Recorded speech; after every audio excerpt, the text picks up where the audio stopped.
नमस्कार, जनवार्तामध्ये आपल्या सर्वांचं स्वागत। सर्वप्रथम पाहूया ठळक बातम्या।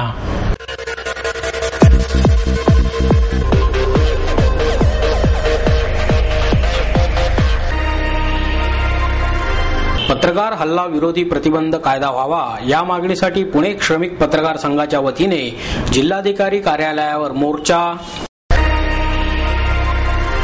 विदेशी गुंतवणुकीला आपला पूर्णपणे विरोध असून नागरिकांनी स्वदेशीचा वापर करावा आणि विदेशी वस्तूंवर बहिष्कार टाकावा, योग गुरु रामदेव बाबा यांचे आवाहन। आणि वारजे येथील चिदानंद प्रतिष्ठानच्या वतीने दत्त जयंतीनिमित्त ह.ब.प. इंदोरीकर महाराजांच्या कीर्तनाचे आयोजन।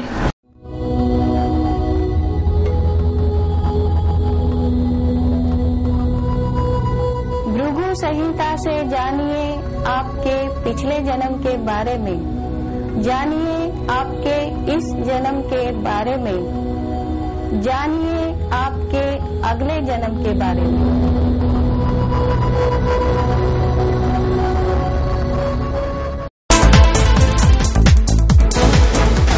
पत्रकार हल्ला प्रतिबंध विरोधी कायदा व्हावा या मागणीसाठी पुणे श्रमिक पत्रकार संघाच्या वतीने जिल्हाधिकारी कार्यालयावर मोर्चा काढण्यात आला।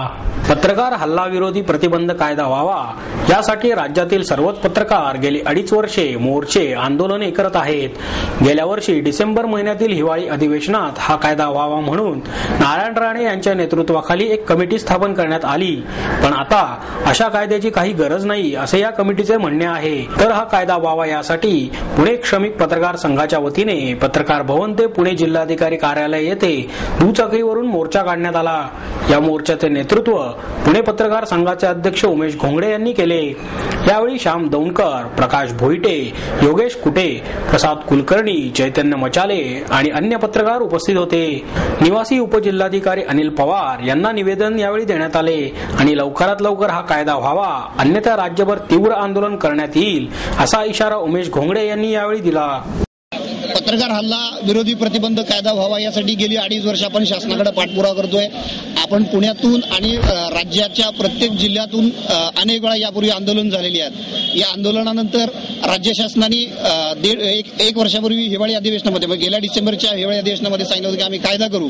त्यानंतर त्यांनी समिती नेमली, पण त्या समितीने आता नुकताच गेल्या महिन्यात अहवाल दिला आहे। त्यांनी असं म्हटलंय की पत्रकारांच्या संरक्षणासाठी स्वतंत्र कायद्याची गरज नाहीये।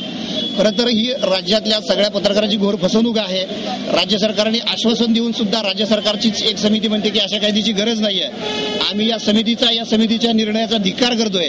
मी असं आता जाहीरपणे सांगतो की या पुढच्या काळामध्ये असा कायदा झाला नाही, सरकारने या संदर्भात अजूनही सकारात्मक विचार केला नाही, तर या पुढच्या काळामध्ये आम्ही राज्यभर यापेक्षा तीव्र आंदोलन करू, याची सरकारने दखल घ्यावी।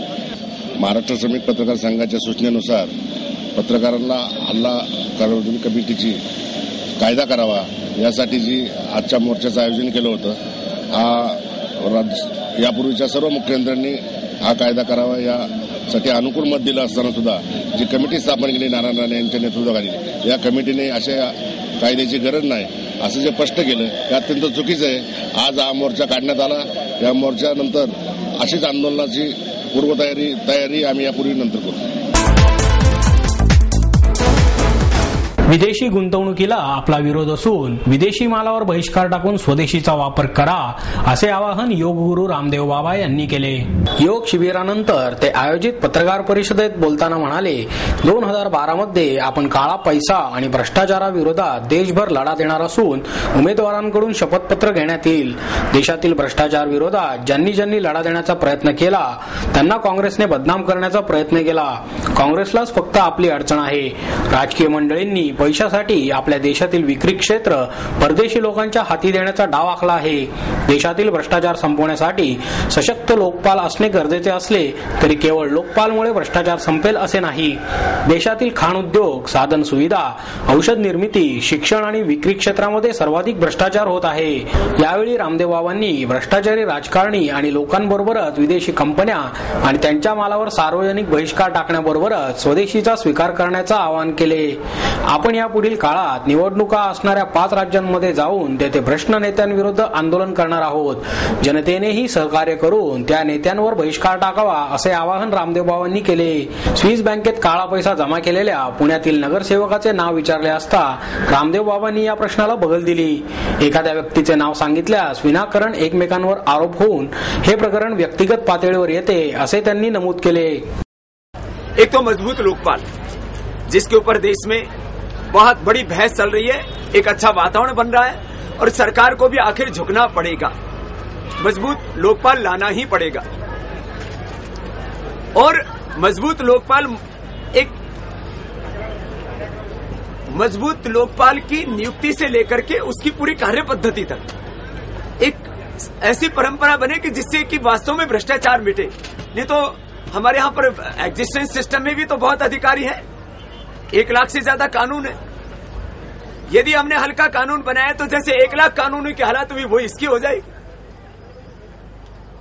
जैसे बैंकों में ट्रांसपेरेंसी है, लोग कहते हैं जहां पैसा होता है वहां बेईमानी तो होती है, जहां पैसा होगा वहां तो भ्रष्टाचार होता ही है.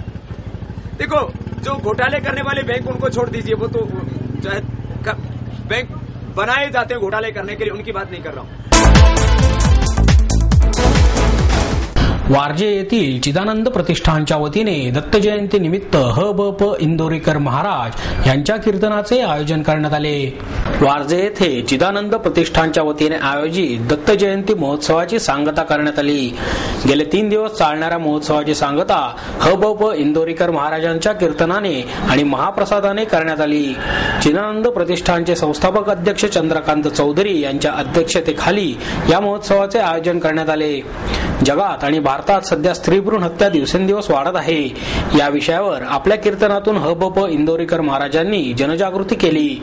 समाजात स्त्रीला महत्वाचे स्थान असून एक स्त्री, मुलगी, बहीण, आई, शिक्षक अशा अनेक भूमिका पार पडत असून समाज हा स्त्रीमुळे विकसित होतो. त्यामुळे स्त्रीला समाजात मानाचे स्थान द्यावे, तसेच स्त्री भ्रूण हत्या रोखली जावी असा संदेश त्यांनी यावेळी दिला. या कार्यक्रमाची सांगता दत्त जयंतीच्या महाप्रसादाने करण्यात आली. सांग ना बाबांना मला येऊ दे आई, आणि खरं सांगू आई स्वतःच्या पायावर उभी राहील. माझ्या लग्नाची चिंता करू नको, मी तुझी आणि माझ्या बापाची कीर्ती गावात वाढवेल, मला फक्त येऊ दे. मुलगी बापाला सुद्धा वही सांगताना किती नम्र सांगते. आणाल ना वही, आणाल ना. बापाचा गाल ओढतो, नक्की आणेल. आणि विसरला का रुसली, बाप काय करता असं गाल ओढतो, थपकन पाठीवर थपका मारतो. उद्या आणीन, गेला राग. पोऱ्या म्हणून का आणा वही, पोऱ्या काय म्हणतो माहिती बापाला, येईल का वही,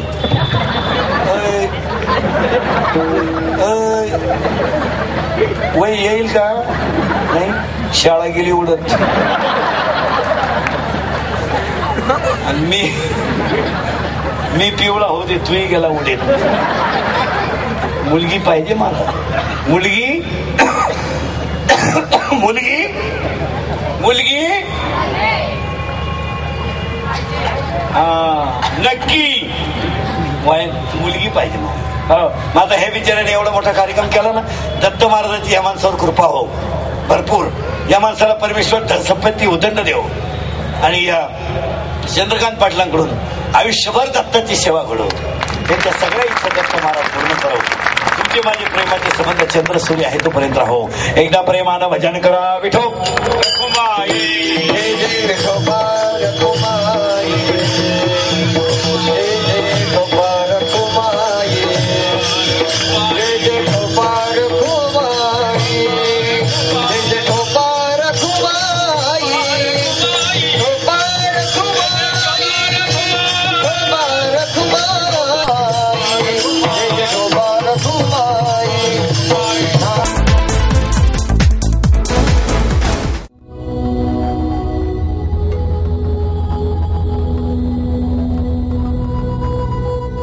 संहिता से जानिए आपके पिछले जन्म के बारे में, जानिए आपके इस जन्म के बारे में, जानिए आपके अगले जन्म के बारे में.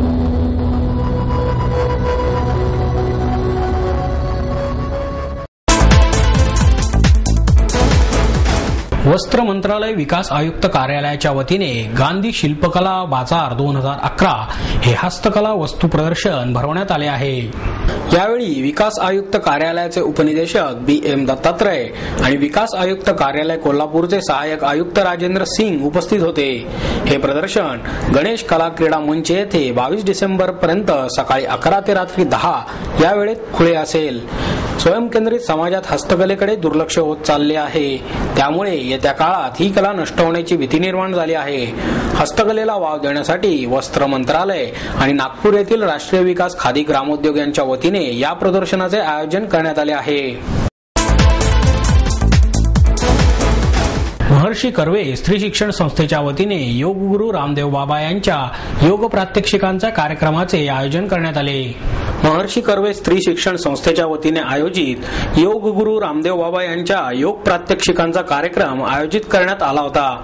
यावेळी संस्थेचे अध्यक्ष डॉक्टर स्नेहलता सहस्त्रबुद्धे, कार्याध्यक्ष विश्वास देवल, व्यवस्थापक मंडळ सदस्य डॉक्टर अंजली देशपांडे, पुरुषोत्तम लेले, सचिव रवींद्र देशपांडे आदी उपस्थित होते। तत्पूर्वी रामदेव बाबांनी शिक्षण संस्थेची माहिती घेतली। परमेश्वराने सर्वांना दिव्य दृष्टी दिलेली आहे असे नमूद करत रामदेव बाबा म्हणाले, या दिव्य दृष्टीचा विकास करीत जगाला ज्ञान देणे हे कार्य योग साधनेतूनच साध्य होऊ शकते। यावेळी बाबांनी आपल्या खुमासदार शैलीतून विविध योगाची प्रात्यक्षिके करून दाखवली।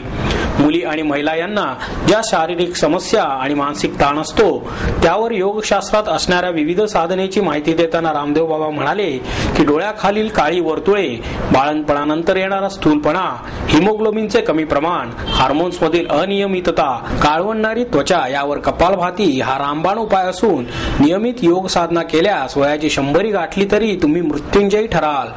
यावेळी कर्वे स्त्री शिक्षण संस्थेच्या 4500 मुली आणि महिलांनी या योग शिबिराला हजेरी लावली। योग प्रात्यक्षिकांपूर्वी बोलताना रामदेव बाबा म्हणाले, आयुष्यभर समर्पण आणि त्याग यामध्येच मुलीचे आणि आईचे जीवन व्यतीत होत असते, पण प्रत्यक्षात स्त्री हीच समाजाचा विकास करत असते। आरंभ ते शेवट केवळ संघर्ष तिच्या माती लिहिलेला असतो। जे अधिक पुण्य करतात ते स्त्रीच्या जन्माला येतात, तर जे कमी पुण्य करतात ते पुरुष जातीत जन्म घेतात असे रामदेव बाबांनी सांगून उपस्थित नागरिकांचे प्रबोधन केले। या शिबिरात मुलांसह सर्व वयोगटातील नागरिकांनी सहभाग घेतला होता। त्र्यंबकं यजामहे सुगन्धिं पुष्टिवर्धनम् उर्वारुकमिव बन्धनात् मृत्युर्मुक्षीयमामृतात् ॐ सतो मा सद्गमय तमसो मा ज्योतिर्गमय मृत्योर्मा मृतं गमय। ॐ शान्ति शान्ति शान्ति। धरणग्रस्तांची फसवणूक करणाऱ्यांवर त्वरित कारवाई करण्यात यावी या मागणीसाठी धरणग्रस्त हक्क संवर्धन समितीच्या वतीने आंदोलनाचा इशारा देण्यात आला। पुणे जिल्ह्यातील जास कमान प्रकल्प अंतर्गत वाडा येथील लोकांचे पुनर्वसन शिरूर तालुक्यात काही गावांमध्ये करण्यात आले आहे। त्यातील 2006 मध्ये धरणग्रस्त मारुती विठ्ठल पवार यांचे पुनर्वसन मौजे सणसवाडी तालुका शिरूर येथे 2 एकर जमीन देऊन करण्यात आले। अचानक मे 2006 साली तत्कालीन सणसवाडीचे गाव कामगार तलाठी संजय गोणे यांनी पवार यांच्या गट क्रमांक 844 मधील 40 आर जमीन परस्पर खोटा दस्तऐवज करून बेकायदेशीरपणे अनाजी चिमाजी पावडे यांच्या नावे जमीन दाखवून आपलेच नातेवाईक नरेश रुद्रा आणि ऑल इंडिया हँडलूम बोर्ड वस्त्रोद्योग मंत्रालयाचे उपाध्यक्ष राजेंद्र बाबूराव उमाप यांना विकली। धरणग्रस्ताची जमीन विक्री खरेदीसाठी जिल्हाधिकारी तथा उपसंचालक पुनर्वसन यांची परवानगी घेणे आवश्यक असते। ही परवानगी घेताना विहित नमुन्यात सदरची जमीन कोणास विकली अथवा गहाण खत, साठे खत ठेवली नाही असे शपथपत्र देणे आवश्यक असते। तसे पत्र अनाजी पावडे यांनी शपथपूर्वक दिले असतानाही प्रत्यक्ष जिल्हाधिकाऱ्यांची परवानगी घेण्या अगोदरच राजेंद्र उमाप आणि नरेश रुद्रा यांना विकली। त्यामुळे जिल्हाधिकारी यांची फसवणूक झाली आहे आणि पवार यांची लुबाडणूक झाली आहे, म्हणून तो विक्रीचा आदेश रद्द व्हावा अशी विनंती प्रकाश मारुती पवार यांनी जिल्हाधिकारी विकास देशमुख आणि विभागीय आयुक्त बंड यांना केली। जिल्हाधिकारी आणि विभागीय आयुक्त यांनी सदरचा आदेश रद्द करावा असा आदेश जिल्हा पुनर्वसन अधिकारी प्रशांत शेळके यांना दिला असताना 10 महिने होऊन सुद्धा जाणीवपूर्वक प्रशांत शेळके अंमलबजावणी करण्यास टाळाटाळ करतात. सदरचा नवा शर्तीचा आदेश रद्द करून पवार कुटुंबियांवर झालेला अन्याय दूर करावा. ज्यांच्यामुळे हा अन्याय झाला त्या अधिकारी वर्गावर कठोर कारवाई करावी, अन्यथा समितीला लोकशाही मार्गाने आंदोलन करावे लागेल असा इशाराही यावेळी देण्यात आला.